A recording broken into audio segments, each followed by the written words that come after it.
పండు, టాక్సీని ఇక్కడికే రమ్మన్నావు కదా? అవునమ్మా, ఇక్కడికే రమ్మన్నమ్మా. అమ్మా, మీరేం కంగారు పడకండి. ఎలా అయినా మనం రామాపురానికి వెళ్తాం. ఇక్కడి నుంచి రామాపురం వెళ్ళడమే ఇంత కష్టంగా ఉంది.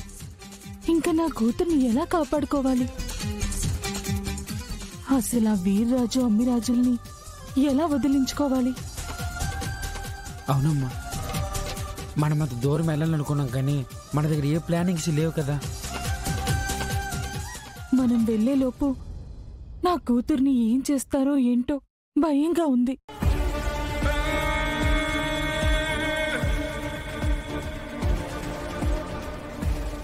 రుక్మిణి గారు, మీరేం భయపడకండి.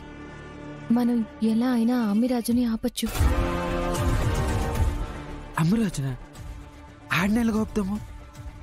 ఇప్పుడు ఎక్కడున్నాడు ఎలా తెలుసుకోవడం? అసలు అక్కడికి ఎలా వెళ్ళగలమమ్మా? ఆ అమ్మిరాజుకి ఒక వీక్నెస్ ఉంది. వీక్నెస్సా? ఏ వీక్నెస్ ఉందమ్మా? వాడికి లేడీస్ వీక్నెస్ ఉంది.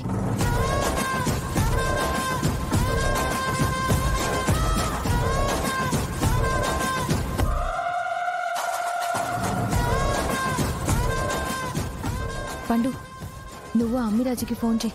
ఆ నెంబర్ నా దగ్గర లేదమ్మా. పండు, నన్ను దత్తత తీసుకున్నప్పుడు రామాపురం సోషల్ మీడియా గ్రూప్లో నన్ను యాడ్ చేశారు. రామాపురానికి సంబంధించిన సోషల్ మీడియా గ్రూప్ ఉంటుంది. అందులో అమ్మిరాజు ఫోన్ నంబర్ ఉంటుంది, చూడు.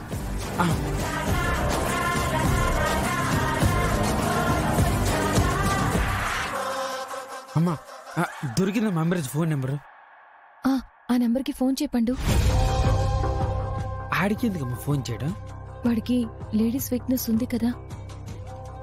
నేను వాడితో మాట్లాడి ఎలా అయినా వాడున్న ప్లేస్ నుంచి బయటికి రప్పిస్తాను. నువ్వా ఏదోతో మాట్లాడడం ఏంటమ్మా? మరి వాడిని ఎలా అయినా ట్రాప్ చేయాలి పండు.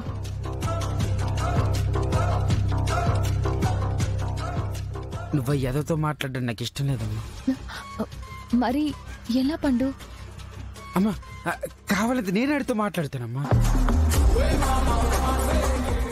నువ్వా? అవును.